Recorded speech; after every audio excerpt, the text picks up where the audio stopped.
intent matters. Of course it matters. Yeah. But the point is there are people now arguing intent is irrelevant. That's the dumbest thing ever, because like, what if if you can be charged with manslaughter if you get in an argument with someone, like say if you are in a situation with someone and they bump into your car and you yell at them and they get in your face and take a swing at you and you knock them out and they fall and hit their head and die, you can get charged with manslaughter for that.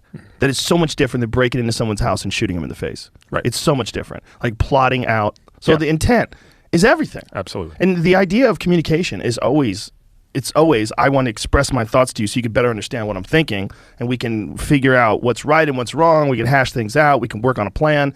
If you don't know what the fuck a person really means and you're only going by words, like what are we code now? Like intent doesn't matter, emotions don't matter, thoughts don't matter. Of course it matters. It's like the only thing that makes us human. Yeah.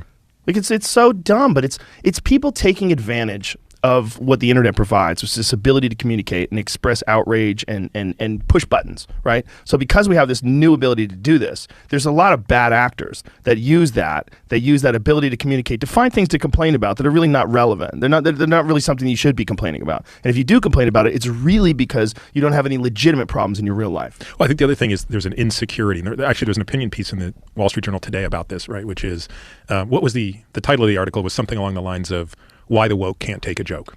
And what it basically came down to was and this was quoting guys from like 100 years ago making the same thing when it came to jokes about religion. And the idea was, if you aren't comfortable in your position, you're going to be easily offended when somebody rattles you, when somebody pokes fun at you. Yes. And if you're like if I came here and said, oh, hunters are wankers, blah, blah, blah, blah, blah, like it wouldn't offend you because you're very comfortable in your position, in your beliefs. And it's like, hey, if you don't like hunting, that's cool, but that says nothing about me. Well, it definitely wouldn't coming from you because you're a hunter. You know what I'm saying? Like if you came to me and said bow hunting is bullshit, I'd be like, ha ha.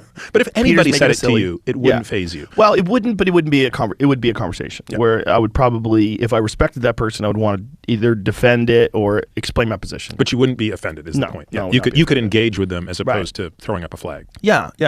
I mean, it's